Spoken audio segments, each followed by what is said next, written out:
안녕하십니까. 미래의 새증권입니다. 이 영상은 AI를 기반으로 작성된 ETF 투자 11대 테마에 주목하라 8편 게임에 대한 내용입니다. 우리는 모두 노는 것을 좋아합니다. 주사위 놀이, 카드 게임에서 시작한 인류의 놀이 문화는 이제 복잡한 시스템과 한 번에 많은 계산을 할 수 있는 CPU, 그리고 인간이 상상하는 것을 모니터에 구현하는 그래픽카드를 통해 게임이라는 형태로 구현되고 있습니다.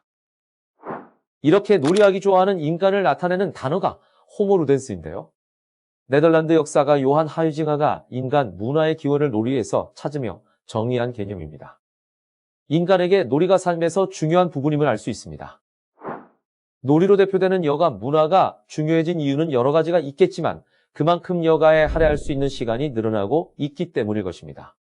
여가 시간이 늘어난다는 것은 동시에 노동 시간이 줄어들고 있다는 것으로 해석할 수도 있을 겁니다. 게임에 대해 관심이 없는 사람들이 흔히 하는 말이 있죠. 그거 애들이나 하는 거 아니야? 라는 말인데요. 이러한 말도 이제 옛말이 됐습니다. 미국 엔터테인먼트 소프트웨어 협회 2020년 게이머 보고서에 따르면 미국 내에서만 약 2억 1,400만 명의 사람들이 게임을 즐기고 있는 것으로 나타났습니다. 그중 5,110만 명이 18세 이하의 미성년자였으며 나머지 1억 6,300만 명은 성인이었는데요. 흥미로운 점은 35세 이상의 중장년층의 인구가 약 41%라는 점입니다. 특히 55세 이상의 베이비부머 세대가 약 15%를 차지했습니다. 더불어 게이머의 남녀 성비도 점점 비슷해지고 있는데 약 41%의 게이머가 여성이었습니다. 통계를 통해 게임은 아이들의 전유물이라는 공식이 사라지고 남녀노소가 즐기고 있다는 걸 확인할 수 있습니다. 이렇게 게임을 즐기는 연령대가 다양해진 이유는 크게 두 가지로 꼽을 수 있습니다. 우선 게임이라는 문화가 자리 잡은 기간이 거의 40년이 되어 가고 있다는 점인데요. 전 세계에서 사회적 이슈가 됐던 게임, 갤러그는 1981년도에 출시됐습니다.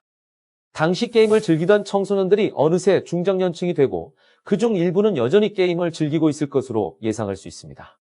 둘째는 모바일 게임의 급격한 확산세입니다.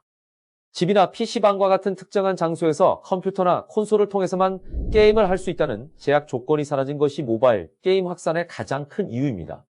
스마트폰의 대중화로 다양한 게임을 언제 어디서나 즐길 수 있는 것이 가능해지며 게임 인구가 폭발적으로 늘어났는데요. 그에 힘입어 미국의 경우 성인 게임 인구의 61%가 스마트폰으로 게임을 즐기고 있으며 중국의 경우 2020년 말 기준 게임 시장 실제 영업 매출에서 모바일 게임이 차지하는 비중이 75%에 달하고 있습니다. 향후에도 이 흐름은 지속될 것으로 예상되는데요.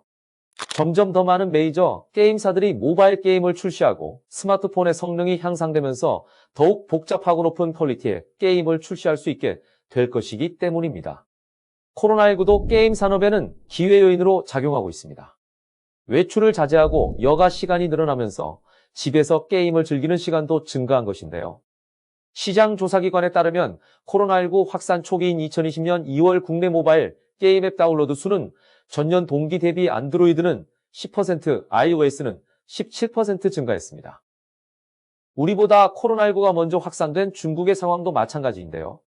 글로벌 앱 분석업체 에베니에 따르면 2020년 2월 한 달간 중국의 모바일 게임 다운로드는 2019년 연간 평균치 대비 무려 80% 증가하기도 했습니다. 이런 이용시간과 다운로드 증가는 매출 증가로도 이어졌습니다. 2020년 3월 말 기준 디지털 게임의 매출은 작년 대비 52.9%, 콘솔 게임 매출은 155%가 증가했습니다.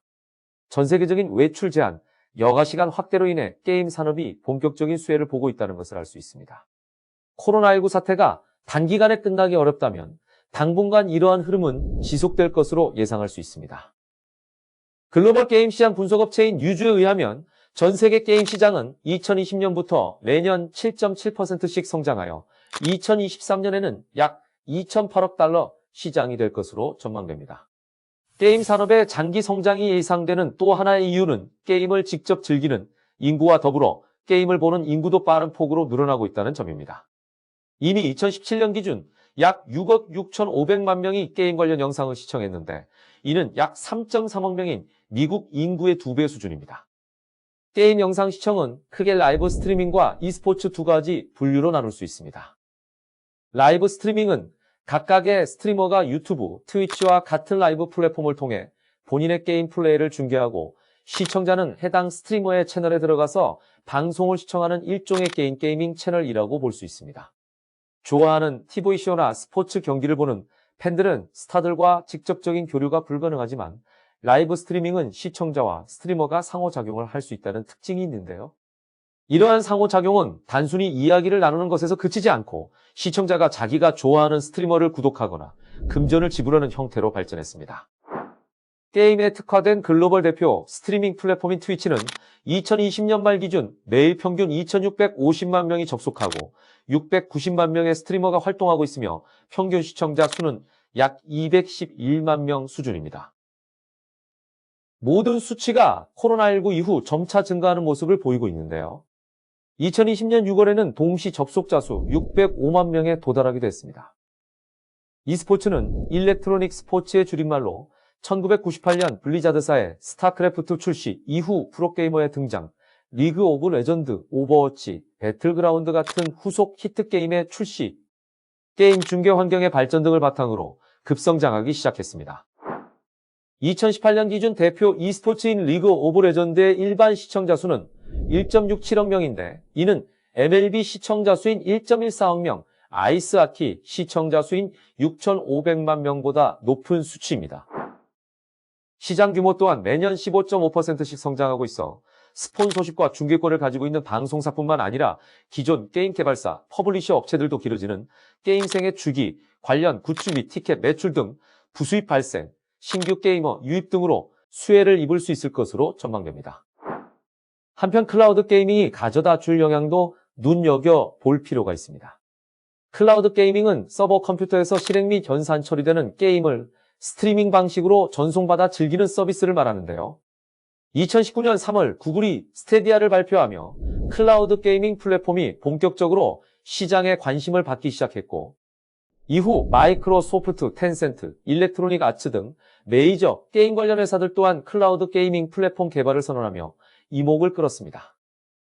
클라우드 게임이 가지는 고유한 장점은 PC나 콘솔 구매 가격 대비 낮은 비용과 장소에 제약이 없이 게임을 실행하고 별도의 설치가 필요 없다는 점 등입니다. 아직까지는 인터넷 속도로 인해 접속이 지연되는 문제가 남아있어 상용화가 어렵다는 의견이 많지만 향후 5G의 발달이 이를 해결할 것으로 기대하고 있습니다. 여러 장점들을 바탕으로 클라우드 게임 시장은 2019년 3.06억 달러 규모에서 2024년 31.07억 달러로 급성장할 것으로 전망됩니다. 자세한 내용은 하단 더보기의 링크를 통해 확인하여 주시기 바랍니다. 감사합니다.